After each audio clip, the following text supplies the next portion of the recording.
Olá, sejam bem-vindos a mais um episódio do nosso podcast Missão Desenvolvimento. Eu sou Paulo Gala e hoje vamos falar sobre Indústria 4.0, um tema da moda, quase um buzzword, como diria o outro, né? Todo mundo falando hoje de Indústria 4.0, muita gente enxergando nisso uma panaceia, né? Indústria 4.0 resolverá todos os problemas da humanidade, outros enxergando com desafios difíceis aí, ou oportunidades. Eu acho que é um tema muito, muito interessante para a gente conversar, para a gente debater, e para isso a gente conta hoje com dois grandes conhecedores do assunto, que são o Marco Rocha e a Ana Costa, que já é da casa aqui e tem nos ajudado muito, muito na elaboração aqui dos podcasts, e já esperamos a Ana Costa para apresentar podcasts também. Já estou colocando uma pressão aqui oficial aqui no ar. Sejam muito, muito bem-vindos, Marco, Ana. Vou pedir para o Marco começar se apresentando, ele que não é da casa, e depois a Ana, e a gente já mergulha aqui no nosso bate-papo. Sejam bem-vindos. Opa, obrigado pelo convite aí. Saúdo aí o Paulo, a Ana. Meu nome é Marco Antônio Rocha, sou professor da Unicamp, do Instituto de Economia da Unicamp. Fui coordenador do Núcleo de Economia Industrial e da Tecnologia, atualmente sou apenas pesquisador lá. Me dedico aos temas de economia industrial, economia da tecnologia, inovação, também desenvolvimento industrial, história industrial como um todo também. Gosto de olhar a indústria com uma perspectiva histórica e, em cima disso também, olhar o que está acontecendo nesse momento. Você está no famoso NEIT, né? É o Núcleo NEIT de Estudos... Qual é a sigla exatamente? Desculpa, Marco. Núcleo de Economia Industrial e da Tecnologia. Tá. Eu sei que eu sou fã do NEIT, eu vejo o trabalho de vocês e sigo vocês há muito, muito tempo, né? Então, realmente é um prazer ter. É um centro pioneiro em estudo de indústria, junto com a FRJ, né? Que é um centro muito próximo da gente. E também foi um dos centros pioneiros a estudar China, né? É sempre bom lembrar que a gente tem um tempo já, né, que a gente vem estudando desenvolvimento industrial chinês, assim como o pessoal lá da UFRJ também. E agora vocês vão ser pioneiros no estudo da Indústria 4.0. Ana Costa, seja muito bem-vinda aqui. Obrigada. É um prazer estar aqui nesse podcast. Assisto a todos, também sou fã de carteirinha de tudo que é falado e dito aqui. Minha história no BNDES, como você falou, bem da casa, eu trabalho no BNDES desde 98, mas no tema Indústria 4.0, desde 2016, quando eu me tornei chefe do Departamento de Bens de Capital, e com a minha equipe a gente tentou construir uma visão para o BNDES da Indústria 4.0, exatamente para ter uma visão crítica sobre quais são as consequências disso para o próprio desenvolvimento e política industrial. Então, nós escrevemos artigos desde 2016 sobre a Indústria 4.0 em si, sobre a visão da Alemanha e Estados Unidos, sobre emprego, né, sobre a construção de uma matriz tecnológica para fazer política industrial e com tecnologia e inovação. Fizemos seminários, imersões internacionais e, do ponto de vista prático, construímos ações ligadas à linha de inovação, que a gente possa trabalhar isso com as empresas, e também trabalhamos com o nosso fundo não reembolsável, Fundo de Tecnologia, desde 2016, para utilização e desenvolvimento de tecnologias da Indústria 4.0 para a nossa indústria, que a gente sabe que tem bastante dificuldades para o próprio Brasil continuar e seguir essa chamada quarta revolução industrial. Eu tinha uma visão muito otimista da Indústria 4.0 e ainda tenho, né? Mas comecei a virar uma chave meio de concentração industrial e barreiras de entrada. Mas antes de entrar nisso, eu queria pedir para o Marco, para a gente começar pelo começo, assim, para falar o que é, afinal de contas, a Indústria 4.0, de maneira breve, obviamente, porque, enfim, né, não está claro ainda, acho que nem entre nós, né, a gente tem uma ideia mais ou menos elaborada, mas, enfim, tem gente que não sabe exatamente o que é a Indústria 4.0, então acho que a gente poderia começar pelo começo mesmo, falando o que é a Indústria 4.0, né, para a gente depois explorar mais, não? Sim, vou tentar apresentar uma síntese, né, da questão. A indústria 4.0, ela nasce, na verdade, com a iniciativa, eu acho que China, Estados Unidos e Alemanha, em mover, né, em apresentar uma certa convergência em algumas trajetórias tecnológicas em relação à formação do que a gente chama de sistemas ciberfísicos ou cyberfísicos, né? O que isso traz de novo? Na verdade, é uma espécie de evolução das tecnologias já do terceiro paradigma tecnológico, mas em direção a uma certa convergência dessas tecnologias. né? E no sentido em que a política industrial, científica e tecnológica desses três gigantes assim, se movem numa mesma direção, a gente pode apostar que tem grande chance disso se concretizar.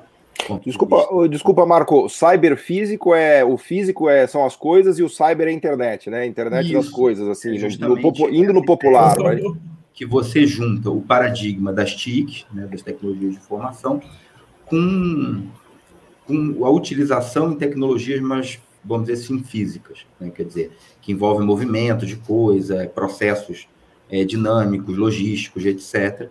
E você integra isso numa dimensão tecnológica. Como esses três grandes sistemas nacionais de inovação estão apontando para essa direção, né, é uma aposta um tanto segura que tem muita coisa disso, vai se concretizar, né? E a gente já tem uma série de estudos que apontam que, na verdade, a pandemia foi um fator catalisador, inclusive, de uma certa aceleração desse processo, né, principalmente pela necessidade de se utilizar mais ambientes virtuais. Então, como você colocou, quer dizer, a indústria 4.0 representa justamente a utilização industrial em serviços dessa convergência tecnológica provocado por essas políticas científicas e tecnológicas no sentido de fazer dialogar esses sistemas, quer dizer, essa dimensão cibernética, essa dimensão virtual, com a dimensão física de transporte, de processos de bens, de coisas, de serviços. Eu queria te ouvir um pouco, Ana, mas assim, minha sensação, Marco, é que a gente vive num mundo 4.0, né? Porque se a indústria 4.0 é a integração vamos dizer assim, do lado físico com o lado virtual, depois da pandemia, toda a nossa vida tá assim, né? Porque agora você pede a comida no mercado da plataforma, você compra o varejo na plataforma, você comemora aniversário na plataforma, né? A gente vive um mundo 4.0, né? Me ocorreu aqui, conforme você falava, mas eu queria ouvir da Ana o testemunho disso, né? Porque ela está vivendo e praticando isso, né? Desde algum tempo já na economia brasileira, na economia mundial, né, Ana? Isso, assim, como eu falei, desde 2016 e hoje, no próprio âmbito da Câmara Indústria 4.0, né, fazendo, como você falou, política, assim, o que a gente chegou à conclusão é que, assim, o que é de novo, aí eu acho que como o Marco bem colocou exatamente, o avanço tecnológico com uma convergência e combinação de tecnologias chamadas habilitadoras, ou seja, transversais aos setores, e aí você tem desde as novíssimas às mais antigas, esse trabalho conjunto que cria, né, novas maturidades em processos e produtos, né, que levam, então, às disrupções, e o que tem de velho, na verdade, é esse contexto de competição global, né, como ele bem falou, de política industrial entre China e Estados Unidos, né, e a Alemanha na busca dessa liderança inovadora que esses dois países já desenvolvidos começam a perceber que estão perdendo para a China, e com isso você começa a ter estratégias de reposicionamento e o uso dessas tecnologias que fazem com que o processo produtivo se torne mais flexível e comecem a possibilitar o chamado reshoring, né, a volta da indústria e das cadeias globais de valor para os próprios países desenvolvidos. E a pandemia, também como o Marco colocou, ela traz isso de uma maneira absurda, porque você tem... A própria pandemia, ela destrói as próprias cadeias, né, de suprimentos e aumenta ainda mais as necessidades que a gente tem de utilizar exatamente os modelos cyberfísicos para continuar produzindo de forma agora segura, dada a crise sanitária e econômica que a gente vive, né? Então, olha, tem várias questões, assim, meu cérebro está borbulhando aqui de questões que eu queria discutir com vocês, né? A primeira delas diz respeito a uma separação entre produção de tecnologia e consumo de tecnologia, né? Porque muitas vezes, quando a gente fala de indústria 4.0, tem um amigo meu que tem uma sacada maravilhosa, ele fala assim, olha, indústria 4.0 não é você colocar o Wi-Fi na fábrica de suco de laranja, né? Se você colocar o Wi-Fi na sua fábrica de suco de laranja, você não virou uma empresa de ponta da indústria 4.0. A questão é muito mais como produzir tecnologias 4.0, né? Ou seja, como tentar se aproximar da fronteira tecnológica, que hoje está sendo capitaneada, né, liderada por Estados Unidos, Alemanha e também pela China, a partir de políticas públicas monumentais, né? Então, a primeira pergunta que eu faria para você, Marco, é essa, assim, como o Brasil poderia tentar dar esses saltos, assim, e e superar essa visão simplista de que há no Brasil, inclusive entre muitos economistas, de que, não, basta a gente importar as tecnologias, basta a gente usar as tecnologias que seremos avançados. Não, usar tecnologia todo mundo usa, eu quero ver produzir tecnologia, aí que tá, esse que é o X da questão, né, Marco? Exato. Eu acho que foi no ponto aí. O que eu acho que são, tentar de forma bem assim, sintética para até passar o debate. O que são os pontos, eu acho que são cruciais, assim. Primeiro é o controle de dados. Você comentou sobre a pandemia, sobre tudo isso que a gente tem que fazer em ambiente virtual. Quer dizer, o controle e o processamento dos dados em escala será um fator fundamental para a entrada em diversos setores. Isso o Brasil tem que controlar e ficar mais atento. A gente tem grandes centros de processamento de dados que vêm do setor público, Dataprev, Serpo, Correios, uma série de produtores de dados em larga escala, que serão, vamos dizer assim, pontos estratégicos, fatores estratégicos para a entrada em diversos setores. Essa é a primeira questão que é importante. Segunda questão, se a gente pensar no Brasil, o que a gente vê no que aconteceu? Quer dizer, o Sistema Nacional de Inovação da Alemanha já é descentralizado, já historicamente. Mas tanto China quanto Estados Unidos fizeram também um esforço, ou planejam um esforço de descentralizar, de certa forma, seu Sistema Nacional de Inovação, porque nesse tipo de tecnologia é muito importante a tecnologia perto da produção do cluster produtivo. Quer dizer, está numa relação muito direta com isso. E isso o Brasil também possui uma certa... A gente está no meio do caminho, vamos dizer assim. Um outro fator que talvez seja chave para a gente entrar nesse setor, nessas novas tecnologias, é o seguinte. Tem uma série de estudos que apontam que os serviços públicos e o setor público serão um grande demandante tecnológico. Porque como essas tecnologias são, um termo peteriano aí, pervasivas, quer dizer, elas penetram, elas são transversais, elas também entrarão em diversas modalidades de prestação de serviço público, que vai desde saneamento, tratamento de resíduos, controle de logística urbana, quer dizer, tudo isso será afetado e será consumidor de novas tecnologias. Então, o setor público, mas o controle sobre um conjunto de geração e processamento de dados em larga escala, que o Brasil ainda possui, quer dizer, ainda é capaz de mobilizar esses instrumentos, além dos seus bancos de fomento, todo o seu Sistema Nacional de Fomento, serão, assim, fatores fundamentais para a gente conseguir minimamente se apresentar como uma possibilidade de ser um produtor dessas tecnologias, ou pelo menos de ter empresas entrando no que a gente chama de uso customizado dessas tecnologias. Tudo bem, a gente não vai disputar, talvez, a fronteira tecnológica num primeiro momento, mas com esse conjunto institucional de fatores que a economia brasileira ainda tem, é possível a gente mobilizar e permitir que certos mercados sejam usados para a inserção de empresas brasileiras customizadoras de novas tecnologias e, portanto, de certa forma, produtoras de uso dessas novas tecnologias.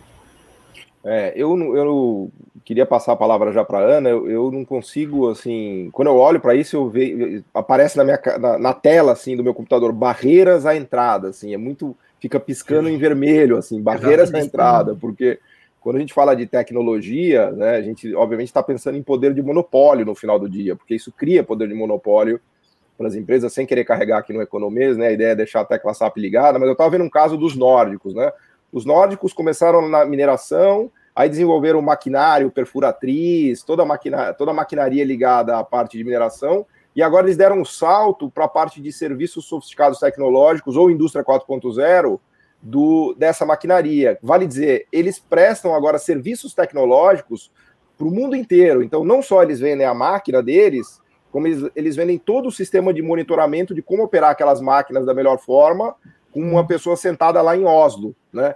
E aí eu olho para as empresas brasileiras e falo, putz, qual é a chance, né, dessas empresas que a Ana está vendo aí no BNDES e dando os financiamentos e fazendo o mapeamento, fala assim, qual é a chance do Brasil bater esses nórdicos, bater os alemães, né, Ana? Então, e a gente tem, obviamente, potencial, a gente tem, os ingredientes estão todos em cima da mesa. Agora, eu não sei se a gente vai conseguir fazer esse prato aí, né? Mas queria te ouvir, Ana, porque você está vivendo isso, né?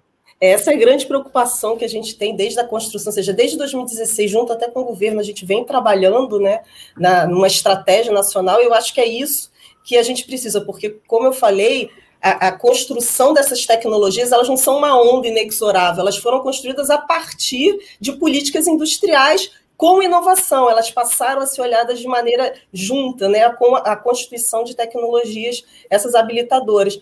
E como foi aqui colocado, o Marco falou, assim, a gente tem, por exemplo, áreas de atuação no país que demandam, né? Você tem a área de saúde, você tem, hoje em dia mais, né, a área de saneamento, você tem petróleo e gás, tem as próprias energias renováveis, a bioeconomia, que podem puxar, assim como os outros países têm os seus, como os Estados Unidos têm a defesa, tem a energia, a Alemanha tem também a parte de mobilidade e comunicação.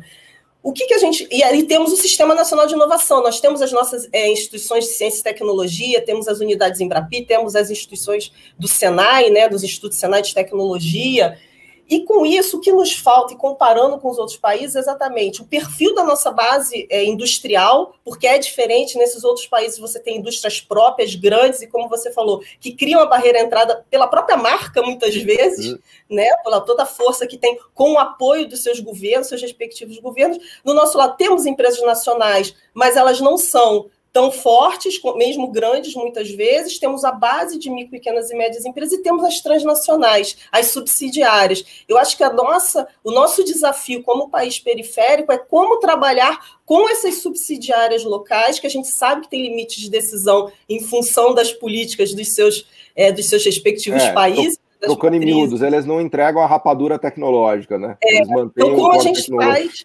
Como política pública para atrair isso, a gente já conseguiu isso no passado, acho que a gente precisa buscar, porque nós temos um mercado consumidor interessante.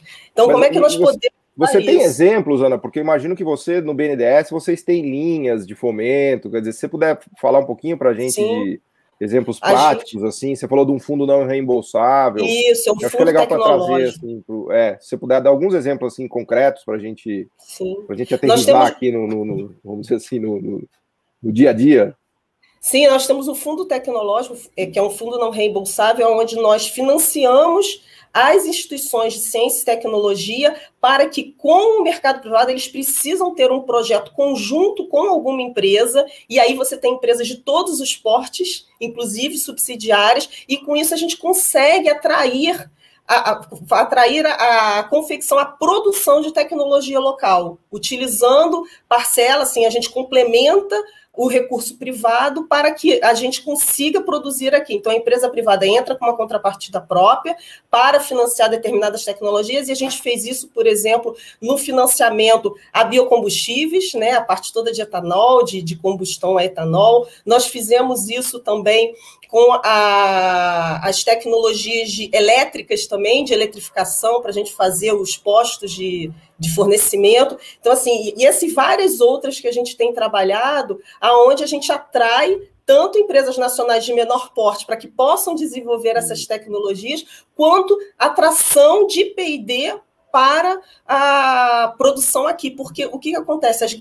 Normalmente as matrizes elas fazem um leilão entre as suas subsidiárias, e se a gente consegue um custo melhor na apresentação dos seus projetos, as subsidiárias ganham a possibilidade de desenvolvimento local, e com isso a gente conseguiu, por exemplo, toda a questão do etanol, até pela própria visão, né, que o país tem e capacidade de fazer alguns desenvolvimentos, e hoje cada vez mais com o uso de biocombustíveis, não só baseados no etanol, mas em biomassa e tantos outros que a gente vê por aqui.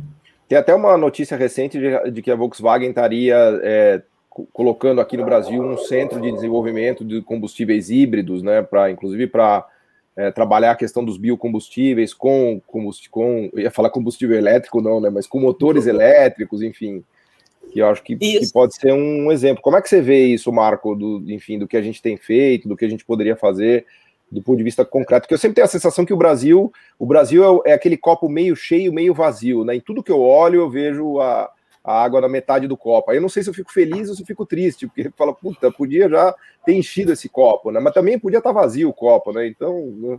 Exatamente. É igual meu copo aqui, ó. Pra vocês verem que ele tá bem na metade aqui, ó. Estamos todos, ó. Olha aí, viu só? Eu tô no café, eu não tô na água, não. Inclusive me deu inveja do seu café. Eu sempre me arrependo de não trazer café aqui. Eu só funciono desse jeito. Eu acho que a Ana colocou um ponto que eu acho que vale pegar a partir daí, que é a questão do perfil industrial. Se a gente pensar o que aconteceu com a indústria brasileira lá de 90 para cá, setores que a gente mais perdeu participação foram justamente os setores de mais alta tecnologia, de maior intensidade tecnológica. Então, a gente parte para construir uma política industrial, científica e tecnológica, já de uma realidade onde o Brasil perdeu elos que a gente chama de difusores tecnológicos, né? Quer dizer, as empresas que estão no topo, de maior complexidade tecnológica, elas já atuam dentro de um sistema manufatureiro justamente como espécies de difusoras tecnológicas. Então, a gente tem que pegar o que a gente ainda tem, quer dizer, entender o que a gente ainda existe, o que ainda existe dessas empresas de perfil mais tecnológico, entender que a gente está fazendo uma política industrial que parte justamente do esvaziamento desses gelos, que são importantes na forma, né, na construção disso.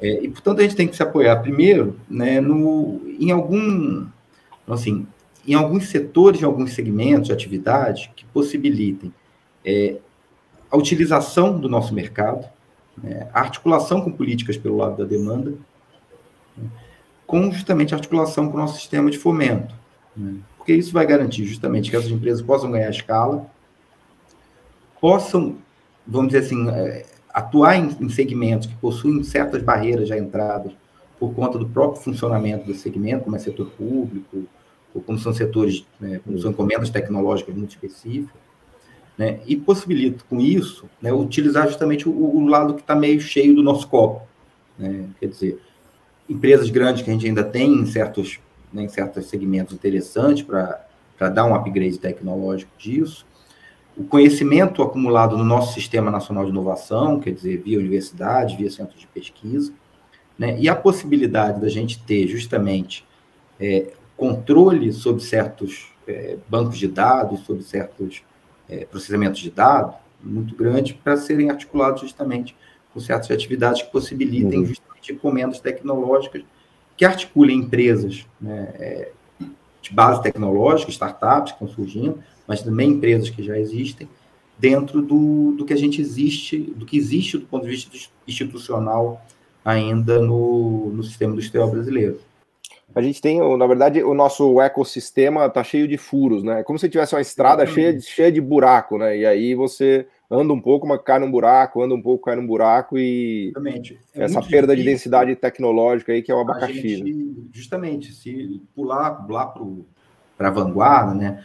Tentar articular justamente essa disputa do que serão as trajetórias, o que serão o rumo dessas tecnologias habilitadoras.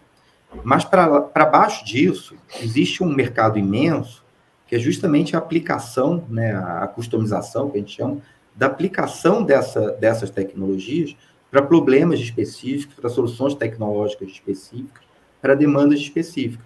E isso pode ser articulado numa política de fomento, justamente para a gente criar um sistema de empresas um pouco menores, mas de base tecnológica, para recompor esse tecido industrial nosso, que está extremamente esgarçado, né? E para partir daí a gente começar a se organizar para o nosso sistema industrial ter novamente elementos difusores de tecnologia, que a gente perdeu muito desde a década de 90. Você tem esse mapa aí, Ana? Você consegue enxergar os buracos aí? Porque a gente está na esperança de que o seu recapeamento aí, seu asfaltamento nos ajude a tapar esses buracos, né? Eu acho que a grande questão aqui que a gente precisa ter muito claro, né, que é o grande buraco, é exatamente qual é o nosso driver, qual é a nossa fonte de demanda. Assim como os outros países têm, às vezes é o mercado externo, porque você tem um mercado menor, como é o caso da Alemanha, ou é a defesa, né, e a saúde, como é o caso dos Estados Unidos, e aqui no Brasil, eu acho que nós temos esses casos e nós precisamos exatamente conectar. E a pandemia, eu acho que deixou isso muito claro, por exemplo, na parte de saúde, né? A gente precisa, por exemplo, produzir os IFAs, né, os insumos estratégicos aqui localmente. Nós precisamos de empresas locais que possam produzir isso. A gente não pode simplesmente achar que vai comprar, porque a gente viu que há necessidade de uma resiliência industrial no país. Então, eu acho que cada vez mais a gente precisa exatamente fortalecer essas tecnologias. Nós temos os ISES, nós temos que conseguir fazer essa conexão de encomendas tecnológicas. Nós temos os ISES? O que é isso? Os Institutos Senai, desculpa, Instituto Senai de Inovação. Inovação, Instituto Senai de Tecnologia, nós temos as unidades em Embrapi, que são ICTs, são Institutos de Ciência e Tecnologia, por todo o Brasil, fora também as nossas FAPs, né, como a FAPESP. Então, assim, a gente tem o conhecimento tecnológico que a gente precisa juntar com as demandas industriais, e essa é a grande dificuldade que você bem falou. Eu olho uma empresa, ela acha que, vou botar Wi-Fi. Não, né, você tem que ter todo um trabalho, mas também não é tão complicado. Às vezes as empresas também se assustam, elas acham que vão botar um monte de robô. Não, na verdade, você organizar o seu processo produtivo, colocar muitas vezes sensores e controlar o seu processo produtivo. Isso, assim, só isso você já ter a inteligência e o uso desses dados de maneira inteligente já vai trazer ganhos de produtividade relevantes. E depois você tem a conexão aí com as transnacionais e a sua cadeia produtiva, como é que a gente consegue fortalecer a cadeia produtiva local, para que a gente não tenha que ficar importando o tempo todo, até porque, assim, a gente precisa disso cada vez mais, porque se verificou também que muitas vezes as empresas menores, elas não têm capacidade de demanda, mesmo que vão comprar lá fora, ela não consegue comprar nada customizado, porque as empresas são grandes, elas vão vender o que tem, e aí a gente tem problemas, né? Então é importante isso, então, portanto, temos mercado, o que a gente precisa dar é uma previsibilidade, essa visão, exatamente esse driver de demanda, porque ao dar previsibilidade, inclusive para as empresas transnacionais, né, suas subsidiárias e o mercado de menor porte, ele segue essa previsibilidade dada pelo governo. Vamos trabalhar bioeconomia, vamos trabalhar em saúde, né? E a partir desses drives via demandas municipais, estaduais para essa construção, a gente consegue, isso é regulatório, então, assim, eu acho que se a gente conseguisse essa visão, a gente conseguiria fomentar essas construções locais de tecnologia, porque nós temos toda essa base. E comparando com os outros países, quando a gente fez esse estudo comparativo, o que a gente notou foi isso. O que nos falta é olhar para a nossa base produtiva, fazer uma visão customizada para o país, um país periférico, olhar poderes, né, que se remetem e fazem com que a gente seja mais fraco ou mais forte, ou como é que a gente pode também simplesmente não entrar de olhos fechados e de maneira completamente subalterna. E a gente tem capacidade de ir para além disso. Eu vejo muito isso que você está falando na China, né? Aquele plano 2025 da China é um exemplo claro disso que você diz, né? Porque o governo chinês ele elencou setores de energias verdes, de internet, de indústria 4.0, assim. Se você olha lá, eles elencaram mesmo os setores, os vetores de desenvolvimento tecnológico industrial e colocaram a demanda pública, colocaram todo o aparato regulatório, de demanda, de tarifa, de subsídio, de bancos públicos para trabalhar nessa direção. Aliás, eles estão fazendo isso agora com semicondutores, né, que é a bola da vez, porque eles perceberam que todo o edifício chinês está construído em pés de barro ali, porque, aliás, a fábrica está ali do lado, está em Taiwan, não está nem tão longe a fábrica. O problema é que a fábrica de semicondutores é em Taiwan, e Taiwan é Taiwan, né? Então, o governo chinês está desenhando agora toda essa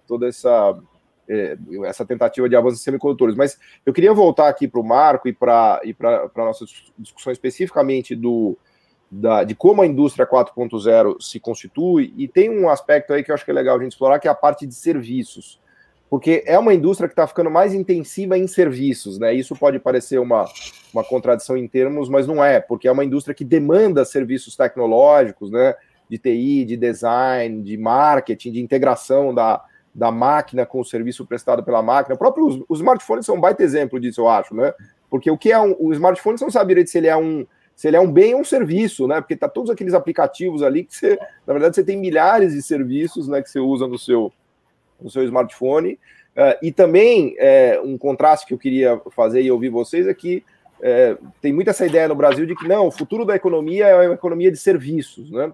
Só que quando a gente olha para serviços, tem dois tipos de serviços. Tem os serviços super, hiper high-tech, que estão ligados fundamentalmente a uma indústria 4.0 super avançada, e tem os serviços totalmente tradicionais, né? Nada contra esses serviços, mas o garçom, manicure, pedicure, cabeleireiro, motorista de Uber, atendente de loja, né?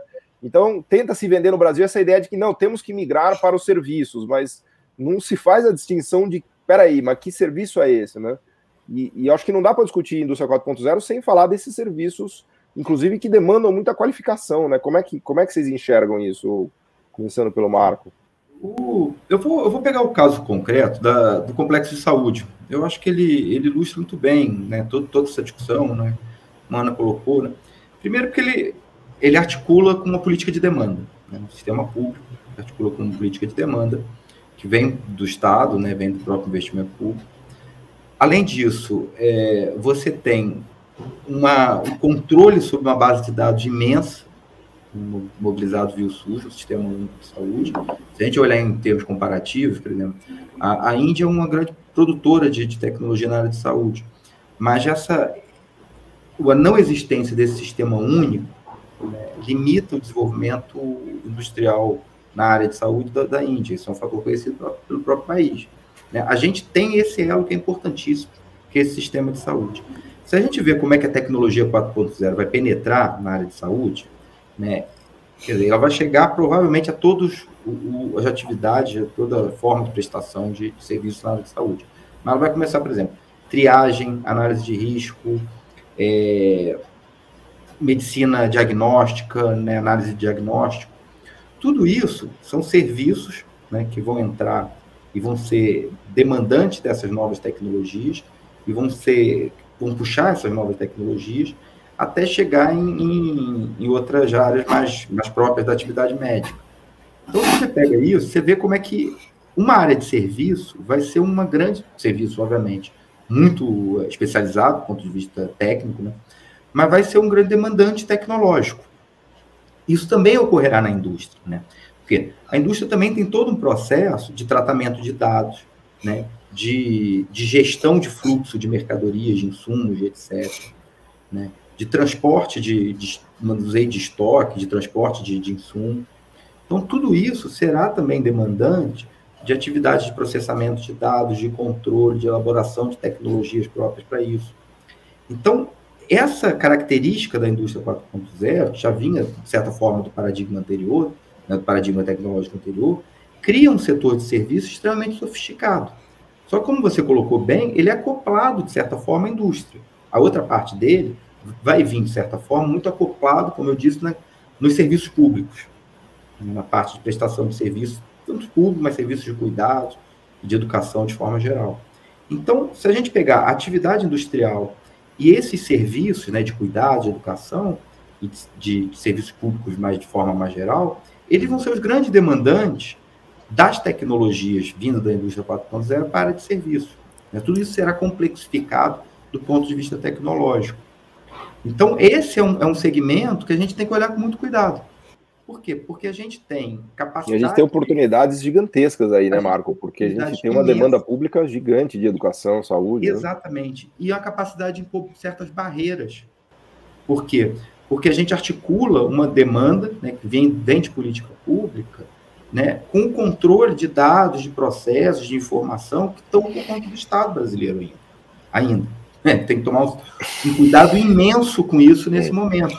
Porque certas privatizações, como a do Correio, eliminam justamente a possibilidade da gente usar a informação, a geração de dados, como um fator estratégico. É um ativo fundamental. Né? Então, isso é complicadíssimo. Tem que ser olhado, um olhar para o futuro nesse momento. Né? Porque senão a gente perde o bonde da história mais uma vez. E complementando aqui, o Marco, olhando assim pelo viés, por exemplo, da internet, das coisas industrial, né, que a gente acaba falando e vendo muito no nosso dia a dia. Mas se a gente olhar qual é o processo produtivo assim, do futuro que se espera usando essas tecnologias, que ele seja complexo, customizado, digital, inteligente, sustentável e que combine produtos e serviços. Então, cada vez mais, principalmente no setor de bens de capital, inclusive no Brasil, mas você pode falar Siemens, a GE, a Home, a WEG aqui no Brasil, né? O que eles cada vez mais, ao produzir a máquina, que eles são produtores de máquinas, eles já estão produzindo seus sistemas operacionais. E a ideia, assim, original, né, o que se esperava, quando eu fui na Alemanha eu vi isso, era que esse sistema operacional dessas máquinas, eles falassem ao longo de toda a cadeia de fornecedores para você ter exatamente a informação exata no momento exato. E aí isso traz toda uma série de discussões. Se eu vendo a máquina, eu vendo o serviço, você cria os novos monopólios. Então, cada vez mais, cada fornecedor está criando o seu serviço com a sua máquina. A gente mesmo lá no banco criou o BNDES Serviços 4.0 e Máquinas 4.0, exatamente buscando essa junção, já vendo que não há mais como separar essa parte dos serviços intensivos em conhecimento e inteligência, e que eles são a criação ou não de novos monopólios. Você tem discussões nas próprias associações, né, na ABMAC, de você ter alguma coisa mais aberta, que você tenha maquinários que falem com várias máquinas, sistemas operacionais que falem com várias máquinas. Eles até construíram, com patrocínio nosso, um testbed, que era exatamente a junção de várias empresas nacionais e não nacionais que se falavam e puderam fazer um processo produtivo completo. Isso é muito difícil, né, Ana? Porque é o que eu costumo brincar, que o leão come carne, né? Então você tem que ficar pedindo para ele comer alface, ele até come, mas ele continua com fome, né? Porque na verdade, o que as empresas querem fazer são os seus próprios mini ecossistemas, né? A empresa que é dona da máquina, ela quer construir o seu mini ecossistema, em que ela presta o serviço, fornece o software, faz tudo para ter o cliente todo, inclusive, se possível, toda a cadeia de fornecedores na mão dela. E, de novo, não tem nenhum mal nisso. Eu acho que o fato do leão comer carne é uma característica do leão, e a gente está falando de uma economia que tem leões, né? Não adianta a gente se iludir. Mas, por outro lado, a gente tem que ter clareza da importância da política pública, né? Porque se o Estado não entrar nisso e falar, peraí um pouquinho, vamos ver se não dá para desenhar melhor, vamos ver se não dá para criar leão aqui no Brasil, a gente precisa de leão brasileiro também, né? Quer dizer, como é que a gente pode pensar estrategicamente nesse processo, né? Porque o meu medo é que não basta a ideia de que a gente libera tudo, privatiza tudo, e agora com a indústria 4.0, então agora que vai, né? Não, na verdade, o meu medo é que agora que não vai, né? Então, enfim, já está me dando uma agonia que a gente está chegando aqui quase uns 40 minutos, mas eu queria ouvir um pouquinho vocês dois sobre essa importância da política pública, né? De como é que a gente, em todas as esferas de governo, né? Municipal, estadual, federal, bancos de fomento, enfim. Como é que vocês veem isso? Eu acho que a Ana foi num ponto aí que é bem importante, né? Como está se modificando as formas de monopolização na economia mundial. Eu acho que isso é uma questão importantíssima para a gente ficar atento em relação ao desenho de política pública e ao que está se fazendo e o que está se propondo em termos de uma certa agenda de desmonte do Brasil. Quer dizer, se a gente perde certos controles sobre certos dados, sobre informações, sobre a forma como esses dados podem ser compartilhados ou não, e quem tem o controle sobre eles, também significa que a gente está definindo, talvez, certos canais de como ocorrerão certos processos de monopolização no Brasil, na indústria brasileira. Se a gente vai poder articular isso, né, com a formação de um determinado monopólio, mas com empresas locais, né, com articulação talvez com empresas públicas, etc., ou se a gente vai ceder isso para o controle internacional, para o controle estrangeiro. Né? Só para a gente ter ideia das formas de transbordamento, quer dizer, por exemplo, a Google entra cada vez mais, também apresenta cada vez mais interesses em empresas de tecnologias na área de serviços de saúde. Por quê? Porque ela consegue cruzar uma quantidade de dados, que se ela compra certos dados da área de saúde, ela tem controle até de quantos quilômetros você corre por dia. Não, a própria Apple, você pegar os smartphones, os caras estão investindo muito no quantos batimentos cardíacos você tem, aquela pulseirinha que você dorme, né? Eu já estou viciado nisso aqui, fala quantas horas eu dormi, se eu tive sono profundo, se eu não tive, quer dizer, a setor de saúde está sendo engolido, né? As empresas automobilísticas estão entrando ativamente na compra de portfólio tecnológico direcionado à direção autônoma. E isso implica também uma série de controles sobre dados. Ou seja, os grandes players mundiais estão se movendo, de certa forma, para o controle de dados e a possibilidade que o controle de certos dados e o intercruzamento com as suas próprias atividades permitem ou permitirão eles exercerem monopólio no futuro. Então, toda discussão sobre privatização, venda de ativos, etc., ela tem que ser mediada, atualmente, por essa discussão. Porque senão a gente o que está se vendendo, na verdade, é a possibilidade de uma empresa estrangeira, daqui a 5 anos, ter um monopólio sobre um setor no Brasil. É isso que está sendo negociado nesse momento. Não tem como separar uma coisa da outra. Porque a gente está numa mudança de paradigma tecnológico. E os processos de monopolização estão mudando à medida que o próprio paradigma tecnológico muda. Né? Então, esses dados relativos ao complexo de saúde, relativos à logística de encomenda, relativa a uma série de coisas que estão ligadas ao setor público, eles têm que ser olhados com atenção. A DataPrev, esse tipo de coisa. Porque o que se vende atualmente é a barreira à entrada que o controle sobre esses dados poderão criar no futuro. É isso que a gente tem que estar atento nesse momento, para a gente ter chance de poder fazer política industrial. Porque senão nem chance de fazer política industrial a gente vai ter daqui a alguns anos. Eu acho que essa que é a mensagem aí importante para a gente ficar atento. E até eu queria ouvir você bastante sobre isso, Ana, mas é que eu não vou me furtar aqui a lembrar da questão do Google, que uma das origens do Google foi dinheiro público da NSA, da Agência de Segurança Americana, que queria ter mais acesso aos dados dos americanos, especialmente no ambiente virtual, no ambiente cibernético, né? Nos anos 90 a gente falava de cibernética, parecia um negócio super futurista, né? Hoje é o nosso dia a dia. Mas é incrível, porque os americanos eles colocaram dinheiro público para construir essa base de dados, para ter esse controle de dados, e o Google é filho disso. O Google, no limite, ele é filho de dinheiro público americano que foi colocado no Vale do Silício, né? Então, só para mostrar como o nosso desafio é grande. A gente tem dinheiro público de país rico sendo colocado para construir as bases de dados, né, Ana? Exatamente. E com toda a questão fiscal que a gente vive, né, até para a construção de políticas e as dificuldades, as barreiras que isso traz com o país, é uma dificuldade enorme, porque a gente sabe que precisaria ter um esforço nacional para que a gente conseguisse não ficar dependente de recursos externo e multilateral, porque sempre vem com algum tipo de demanda, né, sobre isso. E um ponto que eu queria trazer, que você falou, Paulo, em relação à questão do Uber, dos serviços, né, também, eu queria complementar, que é muito interessante, você falar, não, o negócio é a gente ser o serviço, né, o Uber que faz a plataforma, só que a gente esquece... Uma coisa é você dirigir o Uber, outra coisa é você fazer a empresa Uber, né? Tem esses dois pontos, que aí você tem a questão da precarização do trabalho, que já é uma história mais antiga e mais, né, complicada da gente trazer, que essas tecnologias também estão piorando, né, essa questão e aumentando a desigualdade, que é um outro ponto de discussão. Você tem o seguinte, por mais que se fale que é serviço, continuamos precisando ter alguém que construa o carro. E quem constrói o carro vai construir agora o software também. Então, assim, a gente não pode ter essa visão de que, vamos fazer... Não, alguém vai ter que construir. Aí, senão, a gente vai ficar como motorista. Então, assim, eu acho que esse ponto precisa ficar bem claro, né, para todos nós, para que a gente saiba por que é tão relevante a gente poder fazer essa construção de tecnologia e não apenas uma mera adoção, porque a mera adoção, até pela nossa estrutura industrial, por todos os gaps que a gente colocou aqui, vai fazer com que a gente simplesmente vire meros compradores, e aí você tem, inclusive, problemas macro com balança de pagamento, né? Haja soja para a gente ter dólar para comprar esse negócio todo, né?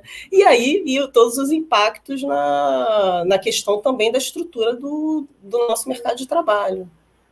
Eu vou, antes de eu passar para vocês darem uma palavrinha final aqui, estava maravilhosa essa aula que vocês deram, e acho que a coisa do Uber realmente é simbólico disso tudo, né? Primeiro dizer que eu sou fã de Uber, eu vendi meu carro, eu só ando de Uber, né? Porque as pessoas dizem que eu estou metendo pau no Uber por aí e tal. Não é isso.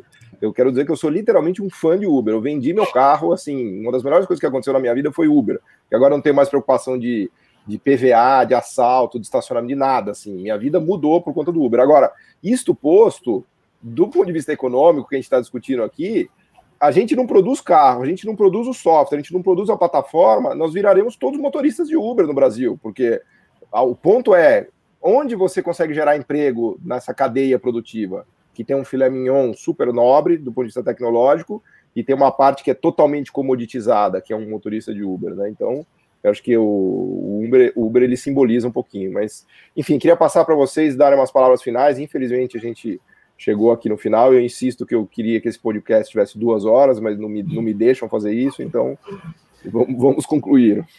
Beleza, foi ótimo o papo, acho que todo mundo aí aprendeu muito. Eu, pelo menos, aprendi bastante aí com a Ana, sempre bom ouvir quem tá articulando política, fazendo política de fomento nisso lá na ponta. Eu acho que a mensagem final é a seguinte, a gente está entrando num mundo que está em mudança. Eu acho que não restou dúvida nenhuma em relação aos pacotes de políticas econômicas, tecnológicas, industriais que foram anunciados aí nos últimos meses, de que o mundo pós-pandemia não será, do ponto de vista de política, de economia política internacional, o que era o mundo antes da pandemia. Quer dizer, a gente vai sair da pandemia num mundo que vai estar em um choque de gigante, com vários sistemas manufatureiros se organizando para sobreviver nisso, e está na hora da gente pensar o que a gente quer aí para o futuro do país, né? Se é se conformar com essa posição de semicolonial, né, neocolonial, ou se é se articular o que sobrou aí do nosso copo meio cheio e encher o restante dele para a gente poder sobreviver a esse choque de placas tectônicas aí que tem tudo para ocorrer nos próximos anos. Boa. Ana, eu corroboro aí. Suas palavras finais. Corroboro aí o que o Marco traz, porque eu acho que a grande questão do Brasil é ele se entender aí como gestora pública e outros gestores públicos, mas também eu acredito que a junção, a visão, iniciativa privada, academia e setor público é o que a gente precisa construir, mas com uma visão comum, e que fique claro que existe que não é simplesmente você adotando políticas ou copiando políticas de países que tiveram história e contexto diferenciado, que isso vai trazer como se o desenvolvimento simplesmente fosse uma escadinha, né? Tanto que é muito fácil chutar o pé da escada, como o Chang falou, né? Então, assim, como é que a gente sobe essa escada calçando, vamos calçar a escada, porque a gente sabe que não tem muitas vezes capacidade da liderança, mas a gente consegue, temos os instrumentos para isso, mas o que a gente precisa é ter essa visão de que existe política e poder nessas relações. A gente precisa, acho que, aproveitar esse momento de placas tectônicas, dessa confusão geopolítica, para encontrar um espaço nas cadeias de suprimentos globais, mas, obviamente, de uma maneira que não seja no rabo da cadeia, onde você tenha, de fato, alguma agregação de valor para o país. Afinal, nós somos um país com mais de 200 milhões de pessoas e temos demandas, né, possíveis em vários setores, em vários drivers possíveis, para que a gente dê previsibilidade e capacidade de investimento para o setor privado nacional e internacional possa construir aqui, onde a gente tenha um estado de bem-estar que possibilite aí também um emprego decente, né, capacidade de emprego decente e também de melhores práticas para sustentabilidade, até por todas as questões aí que a gente vem enfrentando de mudança climática. Esse acho que é um driver que todos nós precisamos ter, mas sempre olhando, como você falou, as decisões privadas no nível da firma, muitas vezes, o Uber é bom no nível privado, mas como é que a gente olha isso como gestor público nessa visão mais ampla? Porque a mera soma das decisões privadas não necessariamente é bom para o todo, né? Então, acho que são esses pontos que todos nós, setor privado, público e academia, precisamos ter e construir juntos uma visão própria para as características periféricas de um país como o nosso. E eu acho que com isso a gente, sim, a gente sempre tem que ter esperança, né? A esperança, eu acho que, assim, a cada dia eu estou sempre calçando a escada para não deixarem derrubar no meu papel aqui de gestora do desenvolvimento. E queria agradecer muito poder participar e estar nessa mesa aqui, que foi muito, muito legal a discussão.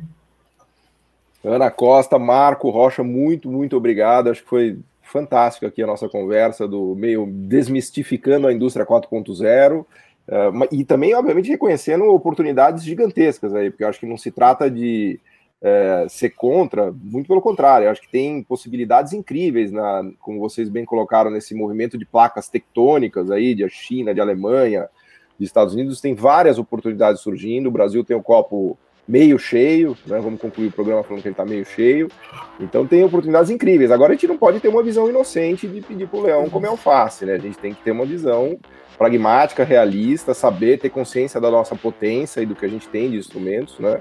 E utilizar de maneira estratégica, né? Então, enfim, agradeço muito, muito a presença de vocês aqui. Acho que vocês deram uma aula incrível aqui sobre o assunto e para todos que nos viram aqui, nos ouviram, nos assistiram, acho que ficou bastante claro, né, o que a gente tem na mesa em relação a esses temas, né? Então, muito, muito obrigado, agradeço de coração. Obrigado.